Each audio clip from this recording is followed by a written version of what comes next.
Here we are, the last battle. C.S. Lewis, the last battle. We are now at the first chapter by Caldron Pool. Look, see the pictures? Keep that in mind, okay? In the last days of Narnia, far up to the west beyond Lantern Waste, and close beside the great waterfall, there lived an ape. He was so old that no one could remember when he had first come to live in those parts, and he was the cleverest, ugliest, most wrinkled ape you can imagine. He had a little house built of wood and thatched with leaves up in the fork of a great tree, and his name was Shift. There were very few talking beasts, or men, or dwarfs, or people of any sort in that part of the wood, but Shift had one friend and neighbor who was a donkey called Puzzle. At least they both said they were friends, but from the way things went on, you might have thought Puzzle was more like Shift's servant than his friend. He did all the work. When they went together to the river, Shift filled the big skin bottles with water, but it was Puzzle who carried them back.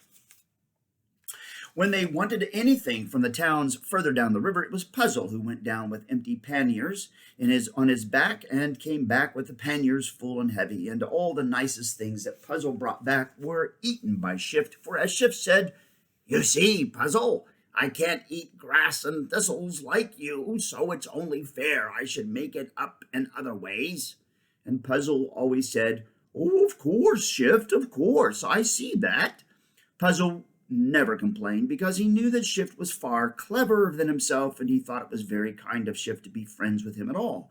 And if ever Puzzle did try to argue about anything, Shift would always say, "Now, Puzzle, I understand what needs to be done better than you. You know you're not clever, Puzzle." And Puzzle always said, "No, Shift, it's quite true. I'm not clever." Then he would sigh and do whatever Shift had said.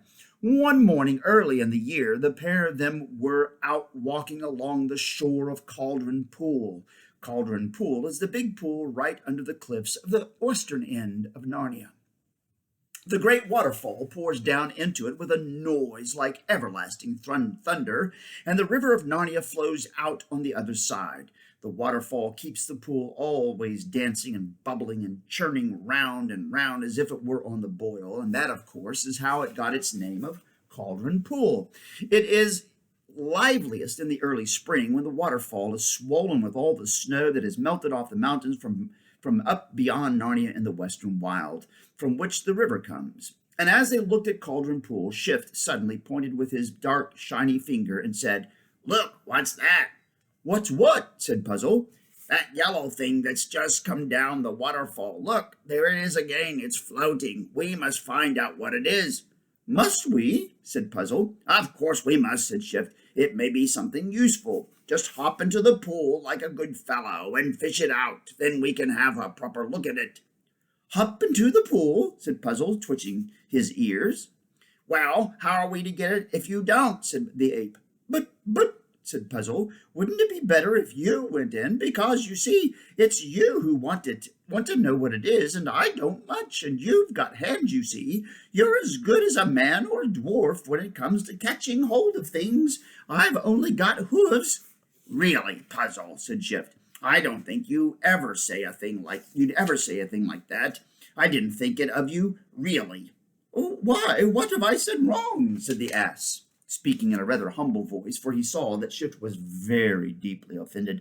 "All I meant was—" "Wanting me to go into the water?" said the ape, as if you don't know perfectly well what weak chests apes always have, and how easily they catch cold. "Very well, I will go in. I'm feeling cold enough already in this cruel wind, but I'll go in. I shall probably die. Then you'll be sorry." And Shift's voice sounded as if he were just going to burst into tears. "Ooh, I don't like people like that. They like to manipulate and play on your emotions. Ooh."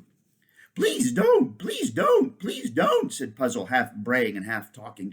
"I never meant anything of the sort, Shift. Really, I didn't. You know how stupid I am and how I can't think of more than one thing at a time. I'd forgotten about your weak chest. Of course I'll go in. You mustn't think of doing it yourself. Promise me you won't, Shift." So Shift promised, and Puzzle went cloppity-clop on his four hooves around the rocky edge of the pool to find a place where he could get in. Quite apart from the cold, it was no joke getting into that quivering and foaming water, and Puzzle had to stand and shiver for a whole minute before he made up his mind to do it. But then Shift called out from behind him and said, Perhaps I'd better do it for after all, Puzzle. And when Puzzle heard that, he said, No, you promised. I'm in now. And then he went. A great mass of foam got him in the face and filled his mouth with water and blinded him. Then he went under altogether for a few seconds, and when he came up again, he was in quite another part of the pool. Then the swirl caught him and carried him round and faster till it took him right under the waterfall itself, and the force of the water plunged him down, deep down, so that he thought he would never be able to hold his breath till he came up again. And when he had come up, and when at last he got somewhere near the thing he was trying to catch, it sailed away from him till it got under the fall, and it was forced down to the bottom. When it came up again, it was farther from him than ever, but at last, when he was almost tired to death and bruised all over and numb with cold, he succeeded in gripping the thing with his teeth. And out he came, carrying it in front of him and getting his front hooves tangled up in it, for it was as big as a large hearth rug, and it was very heavy and cold and slimy. He flung it down in front of Shift and stood dripping and shivering and trying to get his breath back, but the ape never looked at him or asked him how he felt. The ape was too busy going round and round the thing and spreading it out and patting it and smelling it. Then a wicked gleam came into his eye, and he said, It's a lion skin. Eh? Yeah? Is it? Gasped Puzzle. Now I wonder, said Shift to himself, for he was thinking very hard. I wonder who killed the poor lion, said Puzzle presently. It ought to be buried. We must have a funeral.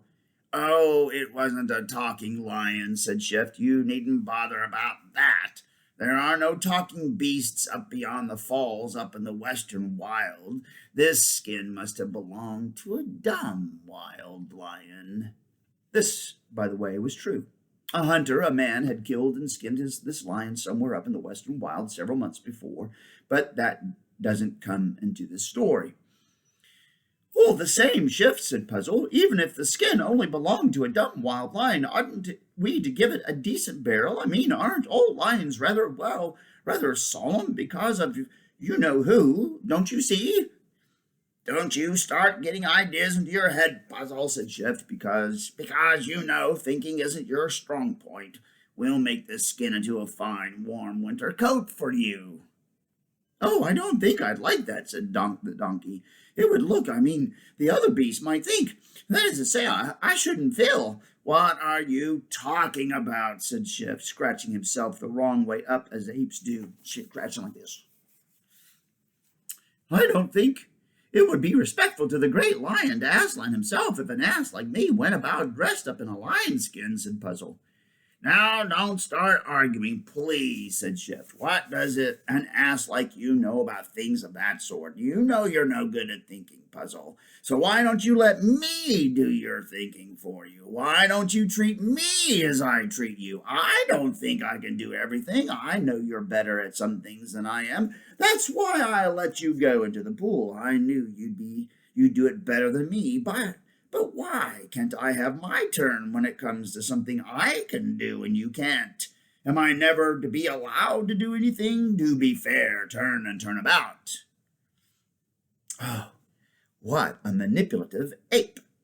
Oh, well, of course, if you put it that way, said Puzzle. I tell you what, said Shift. You'd better take a good brisk trot down river as far as Chippingford and see if they have any oranges or bananas. But I'm so tired, Shift, pleaded Puzzle. But you are very cold and wet, said the ape. You want something to warm you up. A brisk trot will be just the thing. Besides, it's market day at Chippingford today. And then, of course, Puzzle said he'd go. As soon as he was alone, Shift went shambling along, sometimes on 2 paws and sometimes on 4, till he reached his own tree. Then he swung himself up from branch to branch, chattering and grinning all the time, and went into his little house. He found needle and thread and a big pair of scissors there, for he was a clever ape, and the dwarfs had taught him how to sew. He put the ball of thread, it was a very thick stuff, much more like cord than thread, into his mouth so that his cheek bulged as if he were sucking a big bit of toffee. He held the needle between his lips and took the scissors in his left paw. Then he came down the tree and shambled across to the lion skin. He squatted down and got to work. He saw at once that the body of the lion skin would be too long for Puzzle and its neck too short. So he cut a good piece out of the body and he used it to make a long collar for Puzzle's long neck.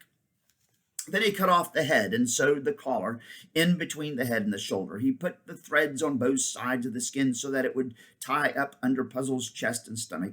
Every now and then a bird would pass overhead, and Shift would stop his work, looking up anxiously. He did not want anyone to see what he was doing, but none of the birds he saw were talking birds, so it didn't matter.